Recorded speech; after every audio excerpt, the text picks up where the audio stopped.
To keep your i-mop in top condition and ensure the best cleaning results, there is some maintenance you should do. In this video, we are going to show you the weekly maintenance step by step. First, turn off your i-mop and put it in storage position. Then, take off the batteries and put them on the official charger. Then, it's time for the tanks. Make sure you first remove the empty i-dose cup. After that, take off the clean water tank and empty it. Screw off the filter at the bottom. Clean the filter under running water and make sure it isn't blocked. Here you can see what a blocked filter and a clear filter looks like. When it's clean, put it back in the solution tank. This is also the perfect time to refill the i-dose storage on the clean water tank. You can do this by simply pushing the i-dose cups into place. Make sure you don't put the tank down on the filter as this can damage it. Always put the tank down like this. Then, take off the dirty water tank and take out the floating ball system. Rinse it with clean water. Then empty the dirty water tank and add fresh water to it. Shake it gently and clean it with the provided brush. Then, empty it again.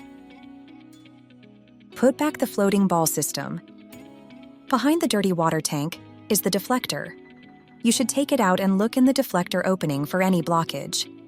Then clean the opening with a damp cloth. Also, clean the deflector with water. When clean, put back the deflector.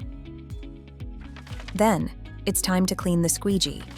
Take it off with equal force so you don't damage the metal pins.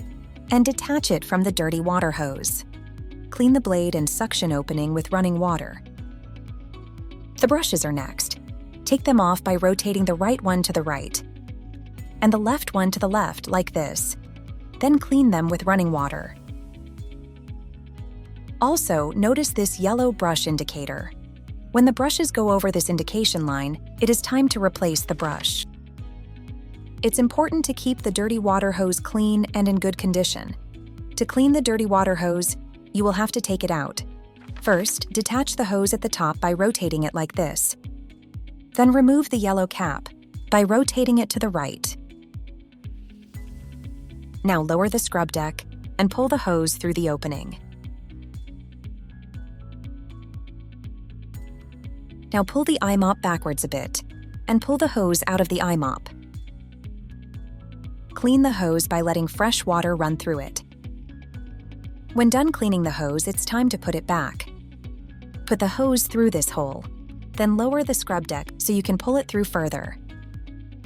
Then put the hose through this hole in the scrub deck and attach the hose at the top of the i-mop. Now, lift up the scrub deck and pull the hose through. And lastly, put back the yellow cap by rotating it to the left. Then take off the splash guards. You can do this by pulling them downwards. You can now clean them under running water. When clean, put them back by placing them like this and push upwards to lock them into place. And put the dirty water tank and solution tank back on the i-mop. Remember to leave off the caps so the tanks can ventilate. Then take a damp cloth with only water and clean the scrub deck. Take extra care in cleaning these water nozzles as this enables the i-mop to give water. Also clean the rest of the scrub deck. When all clean, put back the brushes by rotating the right one to the left and the left one to the right. Then the squeegee. First, connect the dirty water hose to the squeegee. Then put the squeegee back into place. Again, with the same force on each side so you don't damage the metal pins. Do these steps weekly and your i-mop will always give you the best cleaning results. If you need more information or want to submit a service request, please scan this QR code.